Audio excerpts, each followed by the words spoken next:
বিশ্বাসে মিলায় বস্তু, তর্কে বহুদূর। এজন্য আমরা বিশ্বাসী হতে চাই। আমরা কি হতে চাই? আর বিশ্বাসীদের নামে এই সূরাটা ডেডিকেট করলেন কে? সূরাতুল মুমিনুন। সূরাটার নাম কি? আরো জোরে বলেন, কি নাম? সূরাতুল মুমিনুন। এই সূরাটা নাজিলের একটা ব্যাকগ্রাউন্ড আছে, শানে নুজুল, কোন সময় কোন প্রেক্ষাপটে নাজিল হলো। এটা শুনলে সূরার তাফসীর বুঝতে আমাদের সুবিধা হবে। আল্লাহ রাসূল সাল্লাল্লাহু আলাইহি ওয়াসাল্লাম সাহাবাদেরকে নিয়ে বসা, হঠাৎ করে ওমরে ফারুক মৌমাছির আওয়াজ শুনতে পেলেন, বন বন বন বন আওয়াজ। হাদিসটা এসেছে মুসনাদ ইবনে আহমদ ইবনে হাম্বলে, সুনানে তিরমিজিতে। বন বন মৌমাছির যখন আওয়াজ, ওমরে ফারুক মৌমাছি খুঁজতে আরম্ভ করলেন, কিন্তু কোনো মৌমাছি উনি খুঁজে পান না। তখন উনি বুঝতে পেলেন আসলে এটা মৌমাছি না, এখনই আল্লাহ রাসূল সাল্লাল্লাহু আলাইহি ওয়াসাল্লামের উপর কোরআনের আয়াত নাজিল করতেছে কে? অনেকগুলো পদ্ধতিতে আল্লাহ রাসূল সাল্লাল্লাহু আলাইহি ওয়াসাল্লামের কাছে কোরআন এসেছে। আমরা তো মাগনা মাগনা কোরআন পাইছি, সুন্দর করে এমদাদিয়া কোম্পানি ছাপাই দিছে, আব্বা কিনা বাসায় নিয়ে আসছে, এবার আমি রমজান মাসে কোরআনের খতম দেই। আহা, আল্লাহ রাসূল সাল্লাল্লাহু আলাইহি ওয়াসাল্লাম কি এত সহজে কোরআন পেয়েছে? না, অনেক কষ্ট করে তিনি কোরআন রিসিভ করতেন।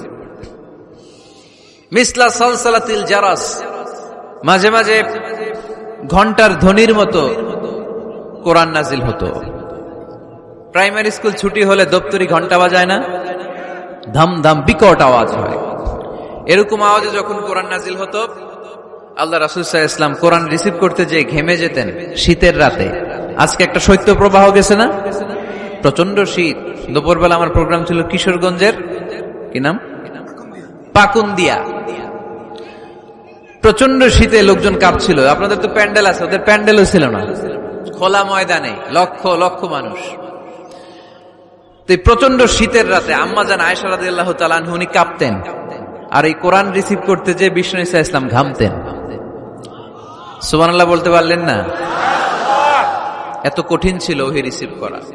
ইন্না সানুলকি আলাইকা কওলান সাকিলা, নবী হে, এই কোরআনের বাণীটা অনেক সাকিল, ভারী। এত ভারী, ওটের উপর বসে থাকা অবস্থায় যখন কোরআন নাজিল হতো, তখন রাসূল সাল্লাল্লাহু আলাইহি ওয়াসাল্লাম যে ওটের উপর বসে আছেন, ওটের পা গুলো জমিনে গেড়ে যেত। ঘোড়ার উপর বসে থাকা অবস্থায় কোরআন নাজিল হলে ঘোড়াটা দাঁড়ানো থেকে বসে যেত।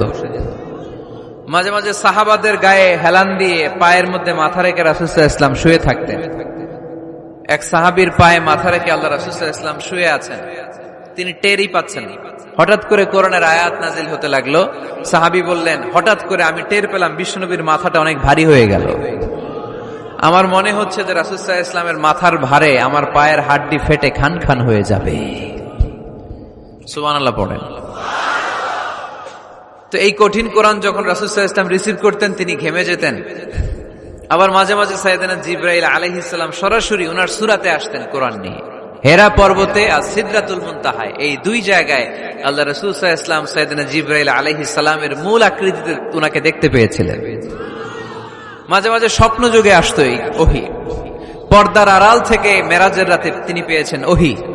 মাঝে মাঝে ইউলকা ফি কুলুবি রাসূলিল্লাহ, আল্লাহ রাসূল সাল্লাল্লাহু আলাইহি ওয়াসাল্লামের অন্তরে ওহী ঢেলে দেয়া হতো। আর মাঝে মাঝে মিসলা সাউতিন নাহাল, মৌমাছির ভনভন ভনভন আওয়াজের মতো কোরআন নাজিল করত কে? ভনভন আওয়াজ দেখে ওমরে ফারুক বুঝলেন এটা আসলে মৌমাছি না, কোরআনের আয়াত।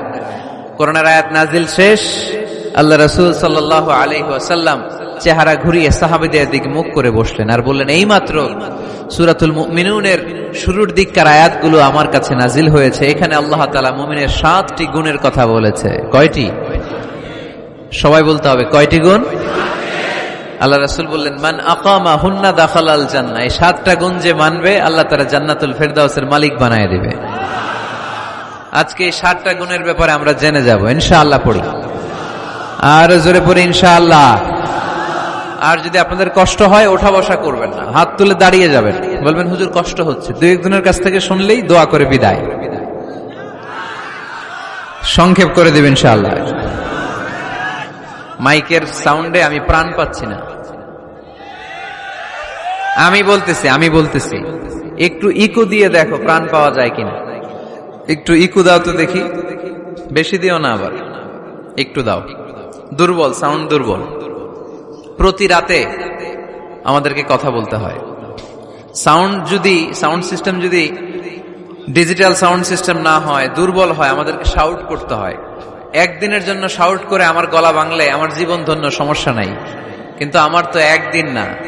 নোয়াখালীর লোকেরা কয়, হুজুর আন্নে গো একদিন, আঙ্গ ব্যাগ দিন। মানে আপনাদের একদিন হইলো আমাদের ব্যাগ দিন, মানে প্রতিদিন। কি হয়েছে? সাপ কই? বসো বসো। তাহলে মুমিনের কয় গুণ? গলায় আওয়াজ নাই। কয়টা গুণ? শেষ পর্যন্ত এরকম আওয়াজ লাগবে আমার। আওয়াজ তোলা যাবে? মাশাআল্লাহ। 7টা গুণ আজকে আমরা শুনবো। আল্লাহ শুরু করছেন, قد أفلح المؤمنون الذين هم في صلاتهم خاشعون। সফল হয়েছে তারা, ঈমান এনেছে যারা। কার কথা? সফলতার মানদণ্ড আল্লাহ দিয়েছেন ঈমান। আপনি যদি টাকাওয়ালা হন, আপনি সফল না যদি ঈমান না থাকে, ঠিক কিনা? আপনি যদি ক্ষমতাওয়ালা হন, আপনি সফল না যদি ঈমান না থাকে, ঠিক কিনা? আপনি অনেক বড় সেলিব্রিটি কিন্তু ঈমান নাই, আল্লাহর মানদণ্ডে আপনি সফল না, ঠিক কিনা? এজন্য আল্লাহ বলেছেন সফল হয়েছে তারা, ঈমান এনেছে। আমি বলবো সফল হয়েছে তারা, আপনারা বলবেন ঈমান এনেছে যারা। আওয়াজ তুলে বলেন, সফল হয়েছে কারা?